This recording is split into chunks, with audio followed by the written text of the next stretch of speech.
السلام عليكم ورحمة الله وبركاته. أهلا وسهلا بكم في حلقة جديدة من برنامج حصاد الأسبوع للدوري الإنجليزي. هنتكلم عن ديربي مانشستر، ليفربول وفولهام، هنتكلم عن تشيلسي واللي بتعمله والمتعة اللي بتقدمها، هنتكلم عن كل حاجة حصلت في الجولة دي. يلا بينا.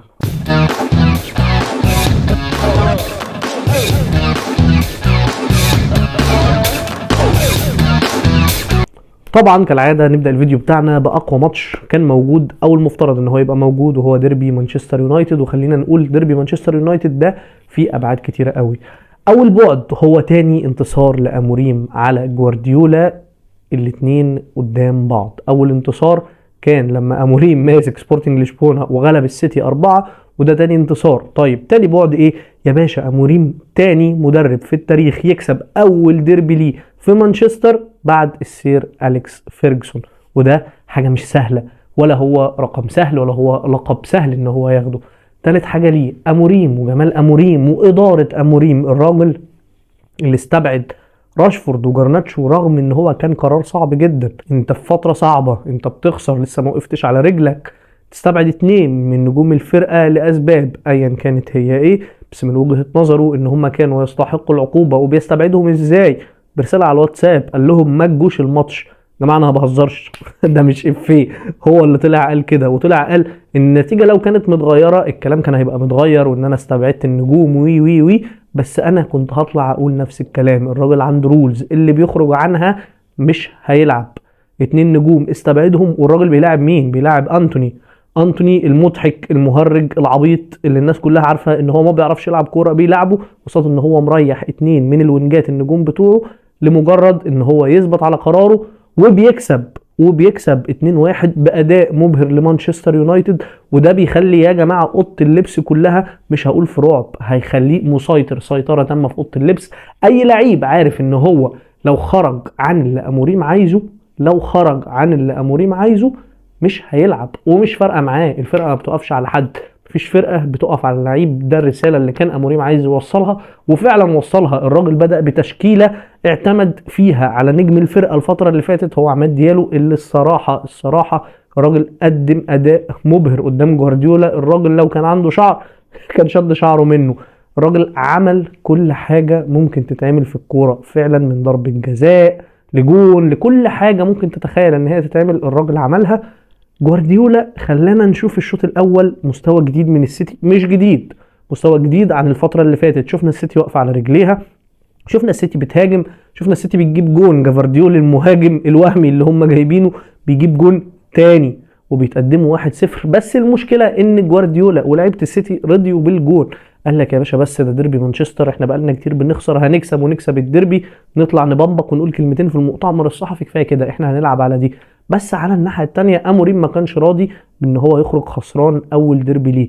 اموريم الواقعي، اموريم العاقل، لاعب جوارديولا على طريقه لعبه وعلى اللعيبه اللي عنده. بيلعب بخطه وتشكيله مقاربه للي كان بيلعب بيها في سبورتنج لشبونه، بس هو بيوفق اللعيبه اللي عنده على التشكيله بتاعته. الراجل ما بيفتيش، الراجل ما بيبدعش، الراجل ما بيقولش انا جامد وهكسب وهعمل، ولا احنا بنمجد فيه. هو بيبدا خطوه خطوه، لسه بيعاقب اللي بيعاقبه، لسه بيقف على اللعيبه اللي تستاهل تلعب، اللي تستاهل تبدا، لسه بيقف على التشكيله، على امثل خطه وامثل تكتيك للفرقه ديت. بس على الاقل شفنا اليونايتد ليها اداء، ليها شكل، ليها اي حاجه. تنهاج كان خارب الدنيا، تنهاج كان مبوظ الدنيا في اليونايتد. ما كانتش فرقه اصلا يا جماعه، احنا نسينا مانشستر يونايتد فرقه من العمالقه في اوروبا، احنا نسيناها بسبب ايريك تنهاج. فاموريم بدا يرجع لنا شكل اليونايتد في ظل الوقوع المستمر والسقوط المستمر والبلاوي المستمره في مانشستر سيتي. على الناحيه الثانيه هقول لك رقم ممكن يفاجئك، جوارديولا اخر 11 ماتش خسران 8 ماتشات منهم.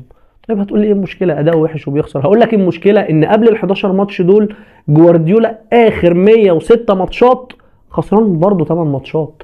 انت متخيل ان نفس الماتشات اللي خسرها في 11 ماتش، اخر 11 ماتش وسط الهبل اللي بيحصل ده، هو نفس العدد اللي خسره في اخر 106 ماتش. فانت متخيل الفرق؟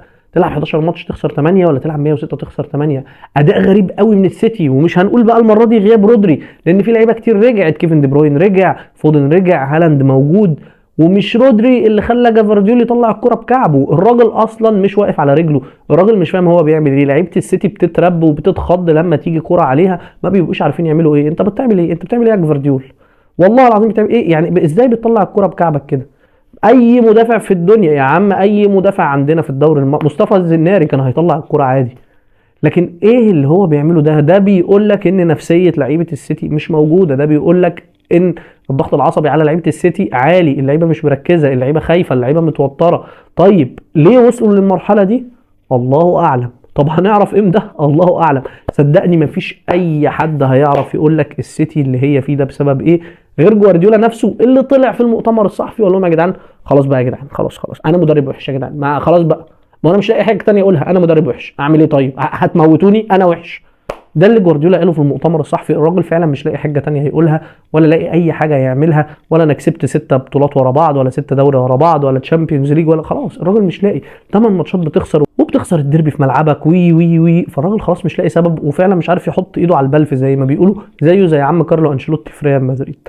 عشان يخلص الماتش 2-1 ومانشستر يونايتد لاعبتها بتلعب بروح واثقه في نفسها، اموريم مديهم الثقه، مش ان هم خسرانين 1-0، لا مش هيقدروا يرجعوا، لا هيكسبوا. اموريم بيقلب الترابيزه على جوارديولا في 3 4 دقائق، في اخر الماتش بيكسب 2-1 بعد ما كان خسران 1-0.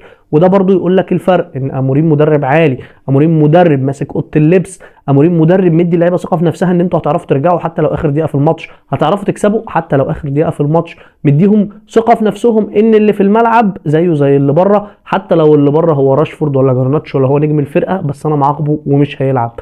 ده الفرق بين اموريم وبين مدربين كتير قوي مش عدوا على مانشستر يونايتد بقى، سواء بقى تنهاج، سواء سولشاير، سواء فانخال، سواء مويس، سواء ايا كان شويه المدربين اللي احنا شفناهم في مانشستر يونايتد دولت الفتره الاخيره اللي كانوا بيعكوا الدنيا في اليونايتد. ده الفرق ما بينه وما بينهم كلهم، والفرق ده احنا شايفينه على ارض الملعب. مش مستنيين منه حاجه الموسم ده، بس مستنيين ان نشوف اليونايتد بعد تعاقدات الموسم الجديد، سواء هنتعاقد في يناير او هتتعاقد في شهر 6، نشوف اليونايتد فرقه كبيره تاني، اليونايتد بتنافس على الدوري تاني، اليونايتد بتنافس في الشامبيونز ليج تاني لو قدر يوصل للتوب 4 الموسم ده، ولو ما قدرش على الاقل تبقى بتنافس في اليوروبا ليج. ده اللي احنا مستنيينه من اموريم السيزون الجاي ان شاء الله. نروح بعد كده على طول لماتش ليفربول وفولهام اللي خلص 2-2 بسبب غلطة لعيب واحد فقط لا غير، وهو اندريو بيرتسون، اللي بيقول يا جماعة خلاص انا شطبت كورة، انا بودع، بعوني وهاتولي بديل. وده اللي فعلا ادارة ليفربول هتعمله في الميركاتو الشتوي. اول حاجة ان هي تدور على باك شمال بديل لروبرتسون، لان السيميكاس لوحده مش كفاية. وبيني وبينك بقى اقول لك تعالى على سر خطير يا عم سلوت،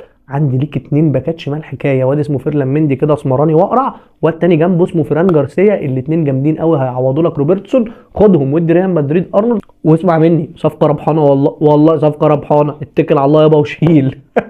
ما هو ده اللي احنا وصلنا له في ريال مدريد، هنعمل ايه اكتر من كده؟ بندلل على اللعيبه عشان عايزينها تغور في داهيه ونجيب لعيبه عدله. ده نفس الوضع اللي بيحصل في ليفربول، ان روبرتسون شطب كوره، الراجل نايم على ودانه بيتلعب اوفر من ظهره علشان يتحط الجون الاول لفولهام. الراجل مش شايف مين وراه، مش شايف المهاجم ازاي ضربه، مش شايف اي حاجه، مش شايف قدامه. وبعدها على طول بكام دقيقه الراجل بيخش تدخل غبي جدا برضه، بسبب عدم التركيز، بسبب ان هو مش شايف المهاجم وراه، بسبب الاستلام الغلط، بسبب ان هو سايب المهاجم بيعدي وبيقطع وبياخد منه الكوره وبيعرقله وهو داخل على الجون انفراد صريح علشان ياخد طرد مباشر، وليفربول تلعب ب10 لعيبه لاخر الماتش. بس الفرق بين ارني سلوت وبين مدربين كتير قوي ان الراجل ما بيستسلمش، ودايما بنقول ان الشوط الثاني هو شوط ارني سلوت. الراجل دخل فيه جون اتعادل 1-1، دخل فيه جون تاني اتعادل 2-2. هو ده الفرق، الراجل بيلعب ناقص لعيب، بيلعب 10 لعيبه، قدر يظبط تشكيلته على الكلام ده، قدر يلعب ب3 مدافعين، قدر يدي ثقه لعيبته ان هم هيقدروا يرجعوا. كان قدامه فرصه على فكره كمان ان هو يكسب مش يتعادل، بس لولا الحظ والكره ما خدمتوش وخرج بالماتش متعادل 2-2. بس مواصل مسلسل اهدار النقاط اللي هو مفيش اي حد عارف يستغله في الدوري كله بقى، لا السيتي ولا ارسنال ولا غير تشيلسي ماريسكا. تشيلسي جميل، تشيلسي ماريسكا فرقه حلوه قوي.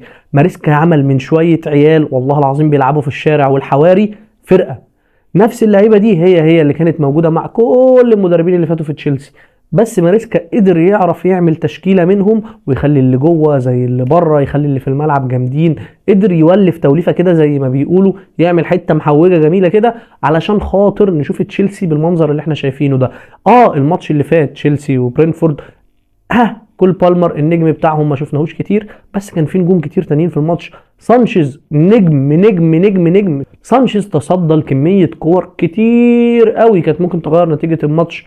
نيكولاس جاكسون اللي الواحد مش عارف هو حلو ولا وحش، بيضيع كميه كور سهله ويجي على كرة صعبة يحط جون حلو قوي قوي قوي قوي قوي لتشيلسي. دي ما يجيبهاش مهاجم عادي، دي جوان كريستيانو وجوان بنزيما، جوان ليفاندوفسكي، جوان هالاند، وفي نفس الوقت هو اللعيب اللي بيضيع الكرة والجون فاضي. فيعني والله العظيم يعني سبحان الله، سبحان الله، ولله في خلقه حكم يعني. وانا بالنسبه لي المفاجاه بتاعت تشيلسي هو انزو فرنانديز. الراجل بقى كل ماتش بيجيب جون وجونين وجون واسيست. الراجل في خطه ماريسكا الجديده بيلعب متقدم جدا. الراجل بيلعب زيه زي كول بالمر، ويمكن بيتقدم عن كول بالمر. الراجل دايما شايفه في ال 18 عامل المسانده الهجوميه. الراجل بيحط جوان، الراجل بيشوط من بعيد. الراجل اخيرا بقى صفقه ربحانه، لان دوت اللي السيزون اللي فات كان بتقول انتوا جايبين انزو فرنانديز مش عارف بكام مليون ولا ب 100 مليون ولا والناس تضحك على تشيلسي وي. لا، السيزون ده انزو فرنانديز يستاهل كل قرش اتدفع فيه على اللي هو عامله. بيتهيألي ده اعلى سيزون ممكن يبقى الراجل عامل فيه مساهمات تهديفيه في تاريخ الكروي كله. كايسيدو الراجل اللي شايل نص ملعب تشيلسي لوحده من بعد بيع كانتي. ما شفتش لعيب خط ارتكاز زي كايسيدو. اكاد اجزم ان هو ممكن يبقى احسن خط ارتكاز في العالم. الراجل بيلعب فعلا لوحده في نص الملعب وسايب اللي قدام كلهم بيقول لهم يلا اطلعوا مالكوش دعوه، انا واقف هنا مسمار، انا واقف هنا مسمار.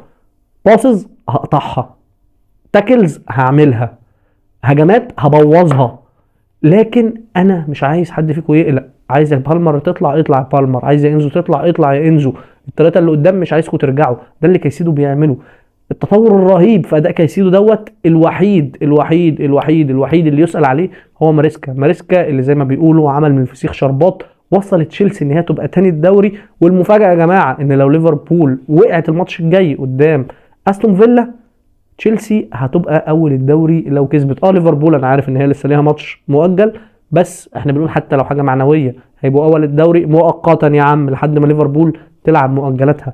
فانت متخيل من فرقه محدش يعرف عنها حاجه، محدش شايف لها حاجه اصلا، ان هي تطلع وتبقى في مراكز الصداره. فشابو شابو شابو شابو شابو ماريسكا والله العظيم. اروح لاخر ماتش هنتكلم عنه النهارده، وهو ماتش ارسنال وايفرتون. الماتش اللي ما فيهوش اي حاجه نتكلم عنها خالص. هتقول لي ليه؟ هقول لك يا باشا، عشان ارتيتا ما كانش عايز يكسب. ارتيتا نازل قدام فرقه تعبانه، قدام فرقه مش نافعه. شون دايش يا باشا، اي حد بيتفرج على الدوري الانجليزي عارف ان هو ما بيعملش حاجه غير بارك ذا باص. انا هدافع بس. ورغم ان انت عارف ان هو هيدافع بس، انت ما عندكش الروح من جوه ان انت عايز تكسب. انت ما عندكش الروح من جوه ان انت هتضغط وهتجيب وهتعمل. هتقولي لا يا عم الارسنال ضيعوا كتير. يا عم الارسنال بتوصل لكن عندها عقم هجومي. ما زلنا بنقول من اول السيزون الارسنال عندها عقم هجومي علشان ما عندهاش مهاجم صريح. كاي هافرتس لا يصلح ان هو يبقى مهاجم. فرقه بتنافس على الدوري الانجليزي وفرقه عايزه تنافس على الشامبيونز ليج. جابريال خيسوس مستواه دلوقتي، جابريال خيسوس مع السيتي كان جامد، بس مستواه دلوقتي لا يصلح لفرقه بتنافس على الدوري الانجليزي ولا يصلح لفرقه عايزه تنافس على الشامبيونز ليج. ارسنال محتاجه مهاجم رقم 9 سفاح زي الواد جايوكيريس بتاع سبورتنج لشبونه علشان ترجع تبقى فرقه تاني، علشان ترجع تنافس تاني. على الورقه والقلم ارسنال لسه في سباق الدوري، بس انا بقول لك ارسنال بره خلاص. ده كمان ان ما كانش الارسنال بره التوب 4 الفتره اللي جايه، لان اللي انا بشوفه من ارتيتا دوت ده مدرب مش عارف يعمل ايه. عنده بلاهه، ما عندوش اي اوراق يقدمها، قليل الحيله. هو فعلا واقف مش عارف يعمل ايه. بتلاعب فرقه ضعيفه، فرقه بتدافع، انت مش مرتب لها. انت اتزنقت يا باشا. يعني عملت ايه؟ خرجت لي اوديجارد ونزلت لي نوانييري، قصب بقصب على راي كابتن مجدي عبد الغني. ايه عملت إيه؟ استفدنا ايه؟ ليه ما زودتش ده مع ده؟ ليه ما حطيتش ده مع ده؟ اتفرج على سلوت وهو مطرود منه لعيب ومغلوب، الراجل بيحط نونيز وبيزود يوتا وبيزود الهجوم وبيلعب تاكتكس وي. انت بتخرج لي صانع الالعاب الوحيد عندك في التشكيله وبتنزل لي واحد يلعب مكانه. طب ليه ما نزلتش الاثنين مع بعض؟ بوكايو ساكا مش لاقي اللي يلعبه. بوكايو ساكا يمكن يا جماعه هو اللعيب الوحيد اللي بيلعب في ارسنال عدل لغايه دلوقتي، وهو مصدر الخطوره الوحيد في ارسنال. مش لاقي حد يلعبه. مارتينيلي ده يعني اخره يقعد يحنكش في حوار البرازيل، لكن ما يبقاش الوينج الشمال بتاعك. حرام، ما ينفعش يبقى ده الوينج الشمال بتاع ارسنال. لازم صفقه قويه الناحيه دي، سواء هو او تروسار. بالمناسبه الاثنين اوحش من بعض. ارسنال كانت بتلعب كامله. ارسنال كان تيمبر موجود، جابرييل موجود، اوديجارد موجود، نص الملعب عندك ليكلان رايس وميرينو الاثنين موجودين، خط الهجوم سواء هافرت سواء بوكايو ساكا سواء مارتينيلي سواء تروسار اللي نزلت نوانير الشوط الثاني. مالكش حجه يا ارتيتا ان انت تخرج متعادل الماتش ده. ويا ريت الماتش كان فيه خد وهات ومش عارف ايه. فنقول الماتش كان صعب. الماتش خلصان 0-0 يا عم، الماتش خلصان 0-0، الماتش خلصان 0-0 يا جدع، حرام عليك. انت كنت لحد 4-5 ماتشات فاتوا انت اول الدوري، انت راكب الدوري. انت فين الارسنال دلوقتي؟ فين الارسنال بتاعت السيزون اللي فات اللي كانت بتنافس مع السيتي لحد اخر السيزون؟ انا بجد مش عارف، ومش عارف برضه ارتيتا حصل ايه، ومحدش عارف ايه اللي بيحصل مع ارتيتا، زي ما محدش عارف ايه اللي بيحصل مع جوارديولا. والاجابه عندهم هما الاثنين بس في النهايه الاثنين وقعوا لنا فرقتين جمال، فرقتين حلوين كانوا محلين الدوري الانجليزي. في الاخر بقى عندك ليفربول راكب الدوري الانجليزي، تشيلسي وراه، واللي انا متوقع قريب جدا ماتشين ثلاثه وهتلاقي تشيلسي هي اللي راكبه وليفربول هي اللي وراه. وراهم الارسنال على طول، وراهم الجميل نونو سانتو في نوتنجهام فورست في المركز الرابع متفوق على مانشستر سيتي. نوتنجهام فورست برضه يا جماعه من الفرق اللي لازم نحييها ونشيد بيها الموسم ده. نونو سانتو المدرب الجامد قوي اللي ده بجد بقى عمل من الفسيخ شربات. فرقه كانت ممكن تنافس على الهبوط وصل بيها للتوب فور. انا عارف ان هو ممكن ما يكملش، بس في النهايه هو وصل بيها للحته دي، وصل بيها للحته دي واحنا في نص السيزون. ممكن يكمل ليه لا؟ زي ما شفنا ليستر مع رانييري طلعت.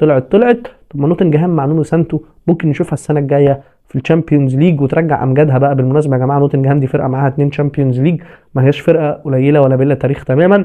فيمكن نشوفها السنه الجايه في الشامبيونز ليج زي ما انبسطنا السنه دي ان احنا شفنا استون فيلا في الشامبيونز ليج. ولحد هنا يا باشا الفيديو بتاعنا خلص. كان اسبوع كروي منيل ب 60,000 نيله. الاهلي بيخسر، ريال مدريد بتتعادل مع ريو فالكانو، برشلونه بتخسر من ليجانس، الارسنال بتتعادل مع ايفرتون، ليفربول بتتعادل مع فولهام. انا مش عارف الكرة عايزه مننا ايه الاسبوع ده، بس الحمد لله ان هو خلص وعدى على خير، ويا رب الاسبوع الجاي نشوف اي حاجه تبسطنا.